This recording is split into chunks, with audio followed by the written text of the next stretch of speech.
mga empleyado, ang ating mga abogado sa Legis, sa opisina namin, sina Senator Gatchalian at Senator Zubiri nagbabakate na daw ng premises nila. Kaya nagtaka kami bakit alam ba nila ang mangyayari. Dahil kami nagkakaupos at inaabangan yung pagdating ng mga articles of impeachment kasi talagang determinado kami na talagang mag-convene ka agad para walang masabi yung tao na pinagtatakpan o dinedelay. Gustong-gusto namin na tanggapin na yung articles of impeachment. Andun kami, mahinahon na nagkakaupos, pinag-uusapan kung anong dapat gawin. Biglang ang balita, pati daw si Rules Secretary, si Mavic Garcia, nakatanggap din ng abiso na umalis ka na dyan, magkakagulo. Bakit alam nila? Kaya ako nagtataka, ang balita si Senator Lore nakatanggap din ng abiso. Pero ayaw naman niya maniwala, ayaw niya kaming iwanan. Nagtataka ako bakit yung iba pinagsabihan. Ibig sabihin, may nakakaalam, meron ding naiwan katulad namin dun sa putukan, sa mausok at talagang kinandado kami doon. Kaya nagtataka ako, sino kaya ang nag-utos na lusubin ng Senado na may 4 na nakakaalam? Ngunit kami, walang kamalay-malay. Ma'am, nasan kayo nagkaputukan? Dinig nyo?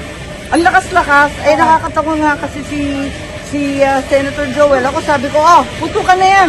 Sabi ni Senator Joel, taga-Bukaway ako fireworks lang yan. Anong fireworks? Kalakas-lakas sa tanlapit, papalapit ng papalapit. Doon sa amin, sa office ni SP, nagbibiruan pa kami, hindi kami maniwala hanggang pumasok yung mga employees na tataranta, tinaharang na yung mga pinto at nakakalapit na yung mga NBI o kung sino man ang nagpaputok. So talagang Senate siege ang dating, hindi ko maintindihan. Bakit naman isi-siege dito? Sa kagustuhan ba nila ito, maaresto si Senator Bato? Dapat sumunod lang sila sa Korte Suprema. Sinabi naman ng Korte Suprema, 72 hours, may TRO na. Ano pang gusto nyo? O di kaya walang TRO. Maghintay kayo 72 hours. Wag naman ganito na sa kagustuhan, damputin si Senator Bato, talagang lulusubin ng Senado at naka-hostage lahat ng senador ng Republika. Anong naramdaman nyo? Anong narinig nyo putukan? Anong ginawa ninyo? Well, nagagalit ako kasi siyempre mga tauhan natin, tapos mga kapwa-senador, bakit may nagpapaputok dyan sa labas? Ang kaba ko rin, dahil ang security ng Senado, very basic po, wala kami mahahaba. Ang balita, yung mga NBI, nagsidatingan talagang ang lalaki ng baril. Tapos ang balita pa, may helicopter daw na umaaligid kanina. Yun nga, di nagkakakabahan na talaga lahat ng mga tao rito. Tapos pinalabas pa. Mga information po NBI, and kasi dinideny po ni Director Matibag. Hindi raw po NBI. Lahat, nakakatuwa naman kasi sila, lahat naman sila nagdi-deny,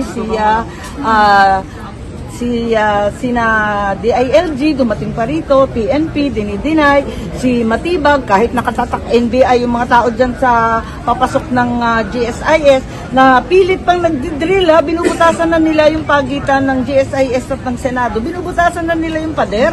Kasi annex naman yung Senado dati nitong GSIS, may pasukan talaga dyan. Abay si Matibag, o kung sino man, ipaliwanag nila kung anong ginagawa nitong mga NBI nila. Bakit nagkalat sila rito? Bakit binubutasan yung pader? Panawagan. Hindi ko nga maintindihan di ba? Dapat may pahintulot dito sa Senado. Wala namang pahintulot. Kaya siguro pumiglas binutasan na lang ng pilit. Tama ba yun? Wala na respeto, Senator, no? Kinausap naman niya si Alan, Peter, at sabi niya, hindi rin daw siya. Lahat na lang sila, hindi sila ang nag-utos sa paglusob ng Senado. Kaya, ano ba ito? Flood control na ulit?